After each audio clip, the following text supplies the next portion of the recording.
Berjumpa lagi dalam permenungan kita, edisi Senin 22 Februari 2021, dalam pekan pertama masa Prapaskah. Hari ini adalah pesta takhta Santo Petrus.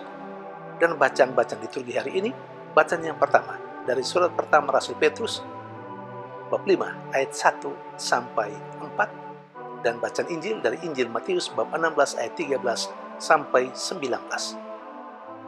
Pesta hari ini, pesta takhta Santo Petrus, dan bacaan-bacaan liturgi hari ini memberi perhatian secara khusus kepada sosok seorang pribadi yang namanya Petrus, salah satu dari ke-12 Rasul Yesus. Boleh dikatakan Petrus adalah orang yang istimewa, karena kepadanya diberi kepercayaan, kepemimpinan, dan penggembalaan sesudah Yesus. Dengan jelas, Yesus berkata kepada Petrus, seperti yang diceritakan dalam bacaan Injil hari ini.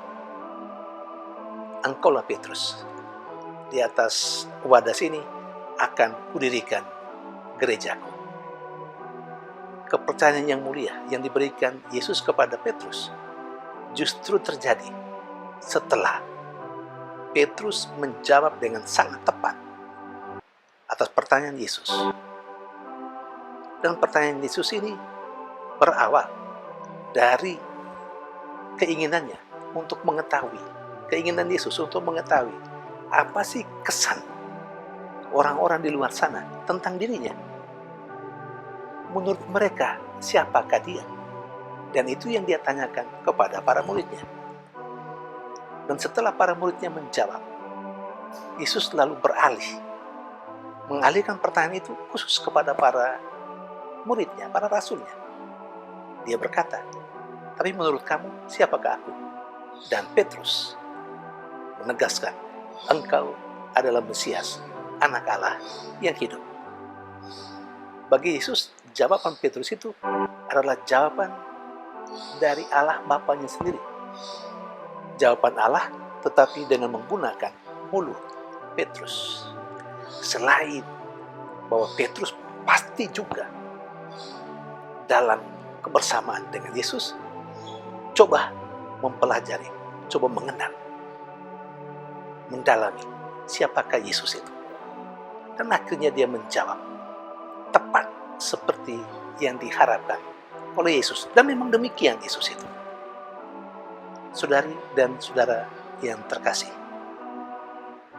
Petrus yang diberi kepercayaan yang luar biasa itu, dalam suratnya yang pertama, dalam bacaan yang pertama, memberikan nasihat kepada semua orang yang diberi kepercayaan untuk memimpin umat Allah sendiri.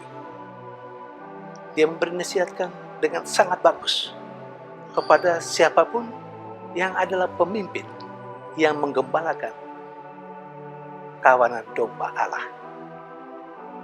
Sekurang-kurangnya 3 nasihatnya. Yang pertama, supaya orang yang mendapat label pemimpin untuk menggembalakan umat Allah harus menggembalakan dan melaksanakan tugasnya itu tidak dengan terpaksa, tapi dengan sukarela dan sesuai dengan kehendak Allah. Yang kedua,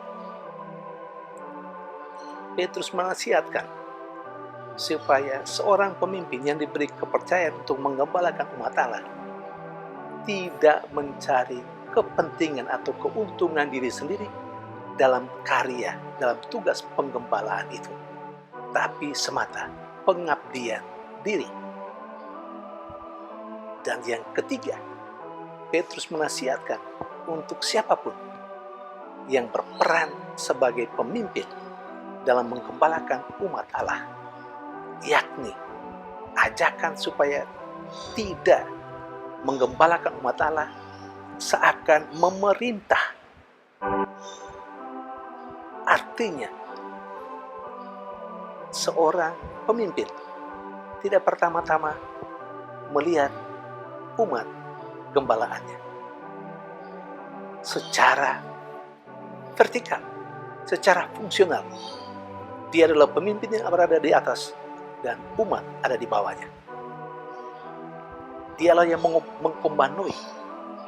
Dia adalah kepalanya dan umat adalah bawahannya. Juga dalam kata-kata supaya tidak menggembalakan umat Allah dengan cara memerintah.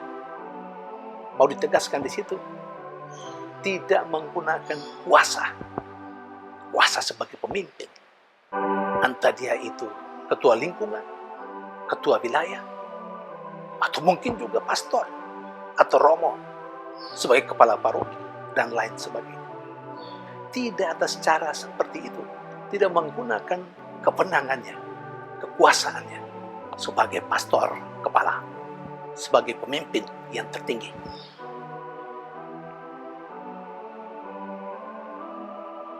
Tapi melaksanakannya sebagai pelayan dengan melibatkan sekian banyak orang untuk bersama dengan dia sebagai pemimpin menggembalakan umat Allah yang dipercayakan kepadanya. Saudari dan saudara yang terkasih, saya kira nasihat Petrus dalam suratnya, dalam bacaan yang pertama hari ini juga sangat relevan untuk kita sekalian. Atas cara tertentu, kita adalah pemimpin. Mungkin dalam keluarga, mungkin dalam lingkungan dengan jabatan tertentu, mungkin dalam wilayah, mungkin sebagai imam atau sebagai apa saja. Pendeknya yang berperan memimpin, kita semua diminta untuk mencontohi gembala kita, Yesus Kristus.